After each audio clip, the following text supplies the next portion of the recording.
no ve sentido hacer cambios a puertas de las primarias. Y este martes la Contraloría reveló que cerca de 1,5 millones de kits de útiles escolares no fueron entregados por la Junaev a septiembre del 2024. Desde el organismo indicaron que lograron proporcionar todos los materiales en octubre. Un nuevo descubrimiento, una nueva polémica que abre Contraloría. También hoy, el gobernador de la región metropolitana, Claudio Rego, declaró ante la Fiscalía Metropolitana Oriente en el marco de la investigación por fraude al fisco. Y finalmente conversaremos con Beatriz Sánchez, coordinadora territorial de la campaña del candidato presidencial del Frente Amplio, Gonzalo Vinter. Va a venir aquí al estudio, además, vamos a poder conversar fluidamente y además es muy entretenido porque Beatriz Sánchez no ha hablado mucho desde que llegó a Chile y asumió este cargo en el comando de Gonzalo Vinter y dejó su puesto como embajadora en México. Así comenzamos la edición de hoy de Conexión Tele 13. Clínica Santa María, especialistas en ti. Arauco, lo bueno de ser renovables. Engie, liderando la transformación energética de Chile. Tu vida más tranquila, tu vida más consorcio. Smart, inteligencia 100% eléctrica en Kaufman. Universidad Andrés Bello, acreditada en nivel de excelencia en todas las áreas. Nestlé, por una buena vida. De Fontana, el software de gestión que tu empresa necesita. Y Claro Empresas, nos transformamos por ti. Presentan Conexión Tele 13. En Conexión Tele 13, la noticia del día con Paula Comandari. Bueno, la noticia del día es la negativa de la candidata del Partido Comunista, Janet Jara, a incorporar al ex alcalde de Recoleta, Daniel Jadue, en su equipo de campaña. Esto luego de que el presidente del PC, Lautaro Carmona, abriera esta posibilidad de que el ex jefe comunal se sume al comando. La aspirante a la moneda dijo que las decisiones de quienes conforman su equipo, su círculo íntimo, se toman desde la propia candidatura. Además afirmó que imagina que Daniel Jadue tiene otras prioridades en este minuto, como su defensa jurídica o su eventual postulación a diputado. Queda solo una semana de campaña, así que no le veo mucho sentido que se incorpore al comando, además que vamos bastante bien y las personas que están trabajando en el comando son personas que comparten mi forma y los objetivos de esta campaña. Así que si alguien desea sumarse a la campaña, salir a hacer campaña, casa a casa, puerta a puerta, cualquier otra actividad, es muy bienvenido, pero el comando ya está conformado hace tiempo. Salió jugando ahí la candidata presidencial. Pese a ese descarte, Carmona insistió en esta idea de que el exalcalde de Recoleta pueda tener mayor figuración en la campaña. Por otro lado, el timonel de la tienda cuestionó la minuta de los voceros del comando de la abanderada del socialismo democrático, Carolina Toá, que asegura que en la primaria la pelea es con el PC. Si la minuta es real, le quiero decir que esa es una vieja forma de abordar la discusión por la vía de una manipulación muy poco considerada, respetuosa y democrática, que es el voto útil. Es decir, no es que yo tenga mejores capacidades. Lo que pasa es que tú, teniendo las mejores que yo, no vas a tener la posibilidad de llegar a una disputa de otra marca. Eso. Bueno, en tanto, la senadora y presidenta del Partido Socialista, Paulina Bodanovich, aseguró más temprano, aquí en esta misma mesa en Tele 13 Radio, que ante un eventual triunfo de Janet Jara en la primera primaria oficialista, se le facilita la tarea a la derecha. Bodanovich agregó que va a caer todo el estigma por el hecho de ser miembro del Partido Comunista.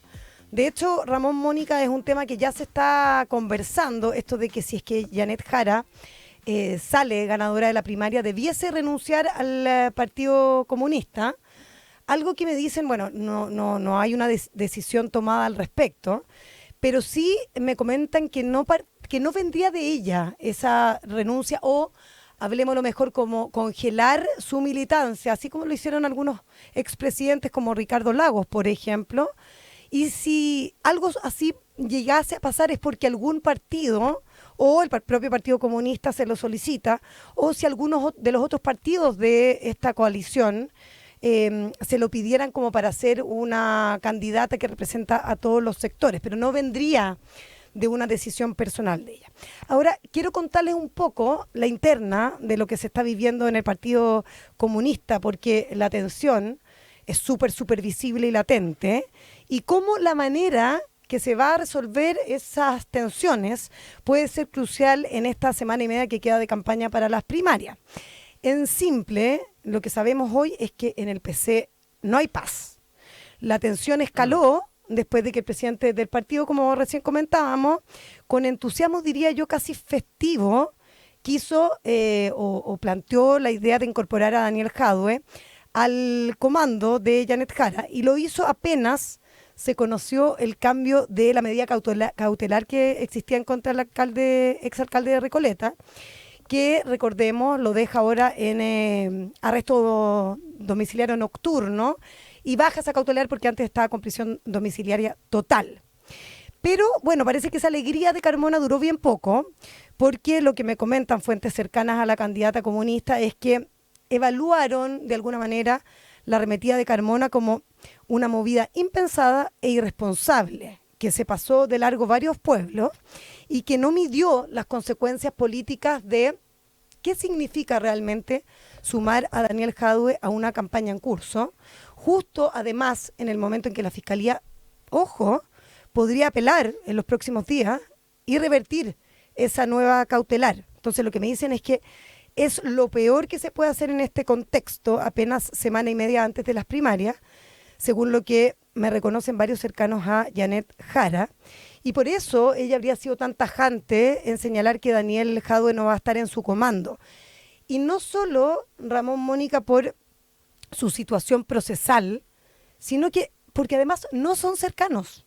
Cero cercanos. Cero cercanos, no tienen un diálogo fluido e incluso consideran que el exalcalde ha sido bien poco deferente con ella. ¿Por qué? Me preguntarán ustedes. Bueno, me decían que, por ejemplo, ella el mes pasado lo llamó para solidarizar cuando le rayaron su casa. ¿Ya? Y que luego de tener esta conversación se había enterado por la prensa de que Jadwe iba a seguir la cuenta pública del presidente Boric junto a Marco Enrique Ominami, que era una señal dudosa de con quién estaba. ¿A quién está apoyando? Claro, el exalcalde Jadwe, y tildaron ese gesto, por lo menos en su entorno, como desleal. Ahora, tengo que hacer una diferencia de lo que opina Janet Jara y su entorno respecto de Jadwe y respecto de Carmona, porque esta intervención de Carmona ayer lo interpretan ya como una cosa más bien estructural, una forma de marcar presencia, de mostrar que aún tiene el control del partido desde el approach de Carmona, porque ya lo hemos visto. Acuérdense ustedes que cuando se lanzó la candidatura de Janet Jara no lo hizo ella, sino que fue Carmona el que adelantó que efectivamente ella iba a ser candidata, ¿se acuerdan? Y ahora, de alguna manera se interpreta desde el entorno de Jara que intenta hacer lo mismo, que intenta como poner como condición la incorporación de Jadwe, y se lee como obviamente un golpe, ¿verdad?, de mando de yo soy el presidente del partido, pero porque tiene como ganas de validarse sin medir esas consecuencias. Y que además es complicado para Janet Jara, porque como candidata ahora aparece peleando, esa es la imagen de Jara peleando con, bueno, las máximas autoridades de su partido. Y con una persona que, como Jadwe, que tiene su arrastre. Claro, O sea, por supuesto. es una figura del comunismo muy apreciada, y yo creo que en esta primaria ningún voto sobra, y por tanto Janet Jara quiere apelar tanto al voto duro comunista como al votante más más amplio, ¿no? De un espectro más amplio. De la centroizquierda. De la centroizquierda. Entonces ella tiene que jugar a los dos lados, pero tiene que contar con la base comunista. Es súper importante. Y es el presidente y es Jadwe quienes representan también ese voto. Entonces como que es como pelearse internamente con sus propios aliados. Y todos sabemos que el que quería ser candidato presidencial era Jadwe, claro. Entonces era como su competidor interno en el partido, y que no es candidato producto de sus problemas judiciales. Bueno, en todo caso, en el día de ayer no solamente fue Carmona el que deslizó esa posibilidad, hubo voces dentro del PC también y algunos parlamentarios que veían con buenos ojos esta situación. Cito declaraciones de Boris Barrera, diputado del Partido Comunista, que ayer decía es un aporte a la campaña, ya que es una figura importante por el rol que ha jugado antes y la valoración que tiene la comunidad de él. Por lo tanto, esto de que hay visiones distintas y unas fuerzas que tiran hacia un lado y para el otro, encuentra asidero en aquello en donde no hay una visión única respecto de eso. Ahora, en cuanto a Jadwe en particular, igual es desde el punto de vista estratégico, es llamativo que se plantee desde ese punto de vista, no considerando las consecuencias que se puede tener, más aún cuando en estos días también se conocía de esa famosa como minuta, instructivo, guía que se le daba al entorno de Toa, señalando que iba a salir justamente a hacer esas diferencias con el PC, y que se ha notado en estas últimas horas en las intervenciones que ha habido. Entonces, como darle un argumento más de que el PC está en otra línea, el hecho de colocar a Jadwe como una figura en el comando eventualmente, y más aún, para terminar, igual cuando el propio Jara ha sido crítico, ¿Jara o Jadwe? Perdón, Jadwe ha sido crítico incluso de estas mismas primarias. Sí, claro, exactamente. Primarias que él perdió la vez pasada con Boric y que atribuye a que fue la derecha que se movió para ganarla. Entonces,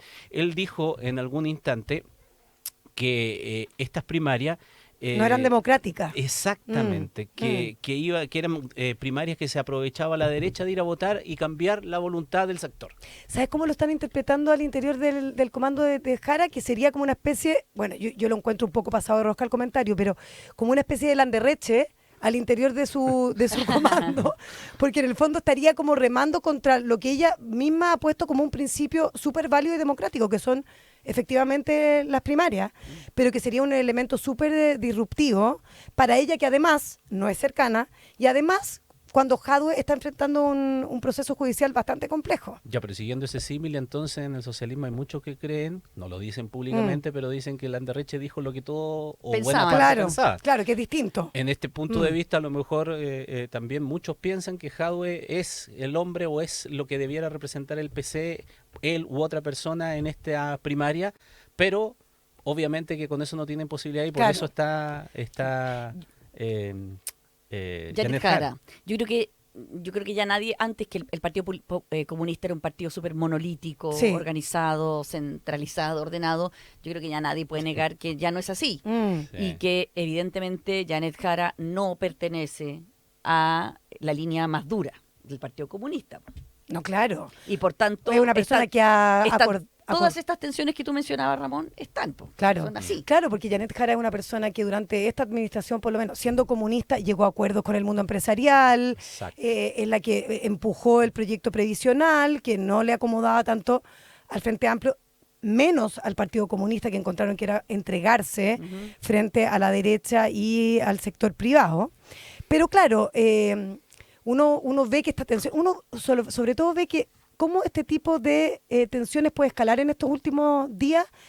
El comando de Jara dice que no, que creen que ella fue súper dura y puso un paralelo bien importante en esta arremetida en específico y que no va a haber otra acción como esta, pero algunos creen que es imposible predecirlo porque hablan de las carmonicosas, que podría pasar cualquier cosa en los próximos días. Sí. Vamos a estar atentos, así están las cosas. Conexión Tele 13. Ya sigamos revisando noticias. La Contraloría detectó ahora que casi 1,5 millones de kits de útiles escolares no fueron entregados por la Junaev a septiembre del año 2024. Desde la Junta Nacional de Auxilio Escolar y Becas aseguraron que el beneficio se entregó en su totalidad en octubre del año pasado. Nos va a ampliar la información Asunción Chasman. Buenas tardes, Mónica. Bueno, apenas un 34% de distribución y 5 meses de retraso en la entrega de kits de útiles escolares fueron parte de las irregularidades que detectó Contraloría en una investigación especial al programa que ejecuta la Junaev. Según reveló el ente fiscalizador, la demora ocurrió debido a la ejecución de 2 licitaciones, una de ellas declarada desierta. Mientras que desde la Junta Nacional de Auxilio Escolar y Becas destacaron que el proceso 2025 fue completado exitosamente en abril tras incorporar medidas adicionales para mejorar el sistema, como el refuerzo en el control de los plazos de entrega de los materiales para los estudiantes. Ya, Pero eso llevó a que estaba dentro de los tiempos o no estaba dentro de los tiempos. ¿Se pudo haber sido más eficiente o no se pudo haber sido más eficiente? Una cosa que se concretara, y esa es la defensa que hace la Junaev al parecer, ¿no? O sea, el proceso se terminó, pero Sí, la pero Contraloría cuestiona el hecho de que pudo haberse hecho antes y que se demoraron ciertas entregas, como por ejemplo los kits, por Problemas de licitación. problemas de licitación, pero por aspectos que son discutibles desde el punto de vista esto de los lápices, por ejemplo, que tenían que ser hexagonales y no rectangulares, y que por eso entonces hubo que modificar aquello, y eso habría retrasado en cierta forma la entrega de estos kits. Igual es llamativo. Es que yo lo veo de la siguiente manera. A ver, todos los que tenemos hijos sabemos que en marzo hay que tener los útiles escolares. Los niños quieren llegar con sus útiles al colegio. No me sirven en octubre, me sirven en marzo. Porque si no, tengo que ir a comprar los útiles porque voy a tener a mi hijo sin útiles escolares hasta octubre. Claro. ¿Entiendes? Entonces, no sirve de nada entregar un kit escolar en octubre, por mucho que se cumple y nadie se robó la plata ni nadie se llevó los kits para el bolsillo. Pero si vamos a entregar un servicio a la gente que lo necesita, hay que entregarlo bien, en el momento oportuno, ¿o no? Contraloría dice que este notorio atraso en la entrega de los útiles ocasionó que para el 6 de septiembre se alcanzara solo el 34% de la distribución, o sea, 780.000 kits. Bueno, la respuesta de Junaev que dice que a octubre se estaba entregado, o sea, en un mes se logró subsanar lo que dice Contraloría, que se pasó del 34 al 100% de cobertura. Eso se entiende, ¿no? No, Desde la explicación. Está bien, pero... No, por eso digo. Pero ¿para o qué sea, te sirve el útil escolar claro, en octubre? Sí, no estoy cuestionando el punto. Estoy diciendo que entonces en un mes se pudo Pudieron subsanar hacer lo el que- 60% claro. que no se hizo antes. Sí. Eso es. Sí, completaron en octubre. En octubre. Ahora, ¿cuántas veces ha ocurrido esto? También yo me preguntaba que este es el primer año que ocurre un retraso como este. Y yo me pregunto, ¿es tan difícil hacer la licitación de los útiles escolares que se hace todos los años desde que conocemos la Junaev? O Y- sea, yo digo, ¿por qué fallan las licitaciones? ¿Por qué porque no hay falla. un proceso más Expedito. expedito y ejecutivo? Es que lo que pasa es que si la información luego es ratificada de la forma en que, evidentemente, uno no tiene por qué dudarlo, lo llega a constatar Contraloría, es que según el organismo fiscalizador, en el concreto se retrasan los kits por hacer una nueva licitación. ¿Y en qué falla la licitación? Dice que se debió a que se ejecutaron 2 licitaciones para adquirir esos kits. La primera de ellas fue declarada desierta, ya que el único oferente que reunía los requisitos presentó lápices de colores con forma rectangular y no hexagonal, característica expresamente exigida y de manera excluyente por Junaev, la que no fue sustentada técnicamente. Todo esto lo estoy leyendo comillas, lo que Sí, dice. comillas. En tanto, en la segunda licitación, el servicio modificó estos requisitos, admitiendo ambas formas de lápices, es decir, los rectangulares y los hexagonales. La pregunta es, si no era vital, porque si no se habría mantenido como base de licitación el tema de los lápices, de qué forma era, se perdió el tiempo si no era tan vital. ¿Para qué se coloca una exigencia que no era tan importante, que lleva a declarar desierta una licitación, a hacerla de nuevo porque no se cumplía con ese requisito? Si a mí ¿Es fundamental o no es fundamental? Yo creo que es fundamental. Yo creo que los niños no pueden escribir con lápices Claro. rectangulares. Creo que la hexagonal, pero no tengo ni idea, no soy experta, pero digo por mi propia experiencia personal. Hay para los niños un tema de cómo tienen que ser las formas, porque le estás enseñando al niño incluso cómo tomar adecuadamente, cómo utilizar sus manos, sus dedos y cómo utilizar los lápices. Bueno, si es así, entonces Junaev tiene Ya, razón. lo que yo no puedo entender es que no haya ningún oferente y se tenga que declarar desierta porque nadie tiene lápices de color hexagonales. Porque- Inaudito. O sea, ¿qué pasa con esta? O sea, hay algo que no está funcionando en la licitación para que no haya oferentes. No hay claro, porque dice que no hay ningún oferente que haya presentado lápices de color hexagonales. Hexagonales.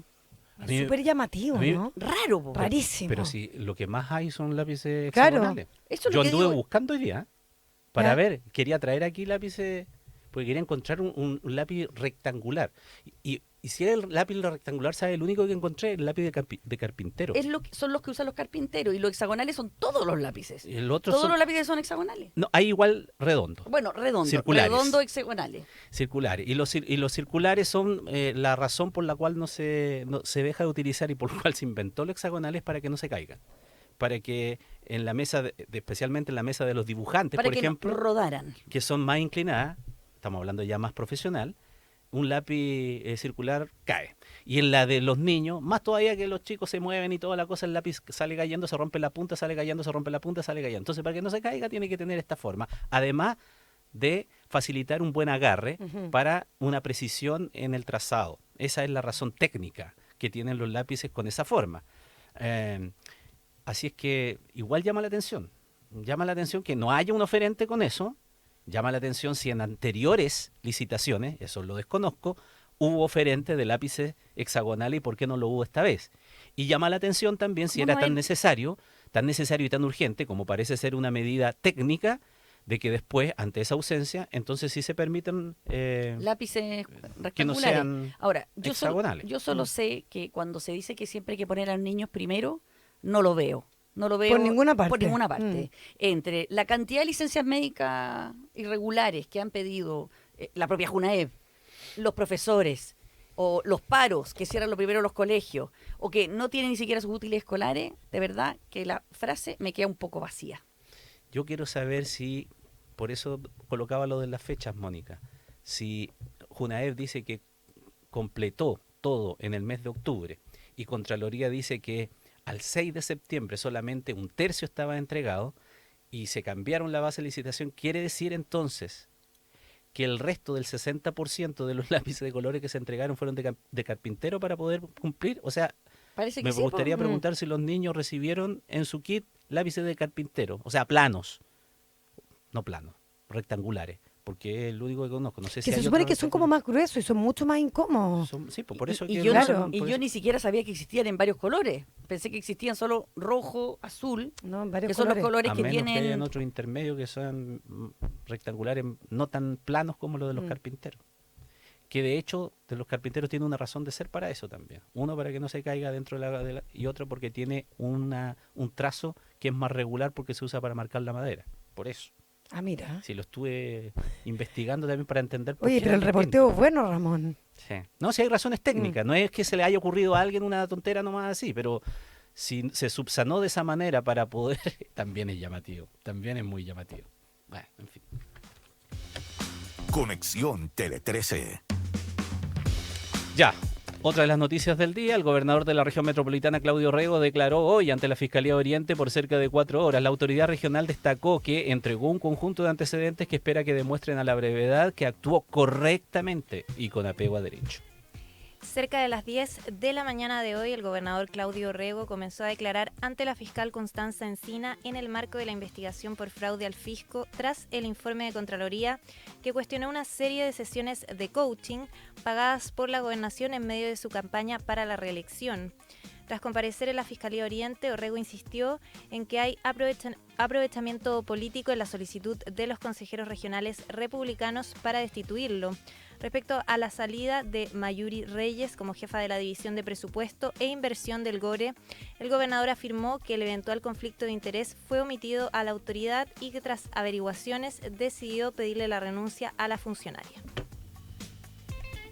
Conexión Tele 13. Bueno, el Colegio Nido de Águilas anunció que van a ir a la Corte de Apelaciones tras conocer el fallo que los responsabiliza por incumplimientos en el caso del suicidio del estudiante del establecimiento Katy Winter. Este hecho ocurrió en mayo del 2018. A través de un comunicado, el establecimiento educacional de Lo Barnechea apuntó que el Tribunal de Primera Instancia dio por establecidos ciertos hechos que no comparten, por lo que incluso no descartan llegar hasta la Corte Suprema. Esto debido a que el 16º Juzgado Civil de Santiago estableció que la obligación de cuidado del centro de educación nace desde el momento en que el alumno ingresa al establecimiento.